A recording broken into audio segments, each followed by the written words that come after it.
বাংলাদেশ জাতীয়তাবাদী দল বিএনপির নেতৃত্বে ১২ দলীয় জোট, বাংলাদেশ জামাত ইসলামী নেতৃত্বে ১০ দলীয় জোট, কিন্তু ইসলামী আন্দোলন বাংলাদেশের নেতৃত্বে এক দল এককভাবে সারা দেশে ২৫৮টি আসনে নির্বাচন করছে। আলহামদুলিল্লাহ।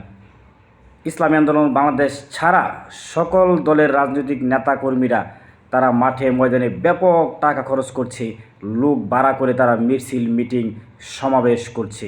কিন্তু ইসলামী আন্দোলন বাংলাদেশ সারা দেশেই মানুষকে ইসলাম নীতি ও আদর্শের দাওয়াত দিয়ে মানুষকে হাত পাকা প্রতীকে ভোট দেওয়ার জন্য উৎসাহিত করছে। আমরা একটি টাকাও ভোট কেনার জন্য মানুষকে দেই নাই। লাখ লাখ টাকা খরচ করে আমরা জনসভা করি না।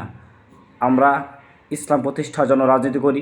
সেই জায়গা থেকে মানুষ তাদের নিজের টাকা খরচ করে ইসলামী আন্দোলন বাংলাদেশের মিটিং মিছিল নির্বাচনী প্রচারণা সহ সকল ধরনের কার্যক্রম তারা করে যাচ্ছে।